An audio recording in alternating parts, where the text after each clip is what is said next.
Hey everybody, welcome back to another episode of the Tuesday Panic. I'm your host Paul Turner, and I am here in the outer parts of the chapel here at Life Youth Camp. Fantastic camp. I'm spending the week here so I can minister. Just ministered to some middle school students over this past weekend, working on some high school students this upcoming weekend, and getting a chance to speak there. And today I want to talk to you about goal setting and helping students set goals and see the big picture of goal setting. I happen to be on this goal setting kick. If you're not, you've been reading anything else that I've been doing, I've been really thinking about goal setting and helping kids understand. I really felt like the Holy Spirit kind of dropped this one on me tonight. I was leading, they have a CIT program, and having been a CIT myself at the camp, I just kind of connected with them and said, hey, let's talk about goal setting, right? So here's what I did. I started off with reading some scripture. So I went to Mark chapter 2, okay, verses 1 through 6. It's the story of the paralytic and the four friends. So what we did is I read through the scriptures and had them talk back to me a little bit of those scriptures of some of the things that were going on in that story. And so what we had was, through the verses there, we have obviously a paralyzed man. We have four friends. They had one goal, and that was to get their friend to Jesus. And in between all that, between Jesus and between their goal and Jesus were a few obstacles. They had a crowded house. They had to get their friend up on the roof. They had to tear through the roof. They had to get him, lowered him down. And a lot of times kids don't see the obstacles. They have a goal, but they don't have any process to help them achieve that goal. So let me show you a little bit about the process I did with them. So watch this, and I'll be right back here in just a second.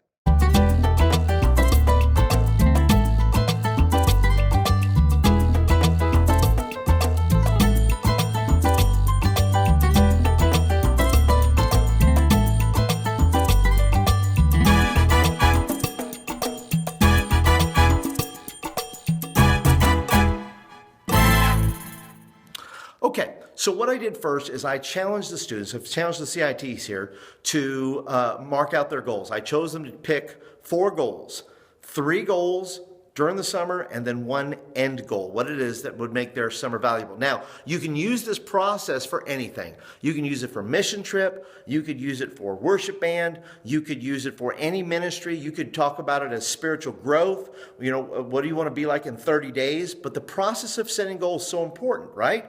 Because the men obviously had a goal, and that was to get their friend to Jesus, and they had obstacles, and they had things on the way, but their goal was still the same, and they did whatever they had to do to reach that goal. So let me show you a little bit about the thing here, the line here. I don't even know what to call this thing yet, but I'm going to call it a goals line. How about the goals line? That works, right?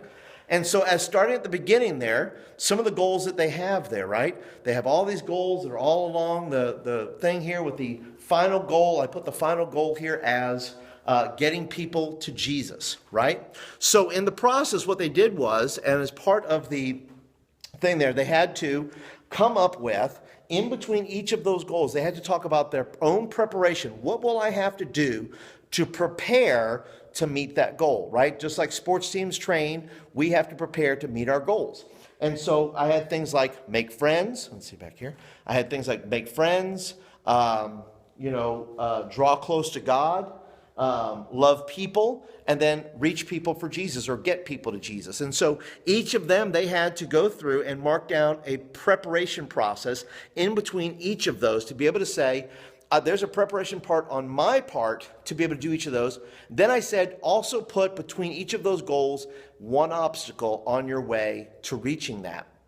And so the kids did an amazing job. They totally got it. It was totally visual. They were completely engaged. And they said, wow, I understand now what I have to do on my part, what God's going to do with his part. So after you do all of this, after have the kids talk about the preparation, talk about the struggle, talk about the way on reaching these little goals you may have. It could be anything, like I said, any program or any ministry or discipleship or whatever you choose to do that. But you could also have the kids take it with them, right? Have them take up all their cards with them, all their goals that they chose, and everything in between that's something they could be praying about, things that they could be preparing for. So anyway, that's my little goals line there, that if you're looking for a great small group activity or something to do, I did one piece of tape per person, so you had them kind of working across the board. They kind of see everybody's goals. They could see everybody's process, that everybody had a process, everybody had a goal, everybody had a struggle, and that nobody was different. So I had about 8 or 9 lines across the board there, and they're all kind of working together. So the Q&A was great. God just showed up and just opened their hearts and opened their eyes that, you know, they had to do their part. God was going to do his part. And it was just going to be a great opportunity to meet, to set goals, but also meet those goals. So anyway, thanks for joining me for a little while today for the Tuesday Panic. So I hope that you enjoyed this, and this will be something you'll be able to use in your youth ministry. If you like this video, by the way, if you're a regular subscriber, thank you so much for hanging with me for just a little while today. Be sure to hit the thumbs up button. That's meaning you like the video and want more of them. And also feel free to share, right? Feel free to share. It's good to share with people. If you're brand spanking new, though, I would love for you to go ahead and be able to subscribe and be part of this community. You can hit the subscribe button right there, and that will get videos like this in your inbox, and I would love to have you be a part. So anyway, guys, I appreciate you guys being here today. I have a few game videos I'm going to load up this week as well, so be prepared for that. But until then, you guys have a great youth meeting. Talk to you guys later. Bye.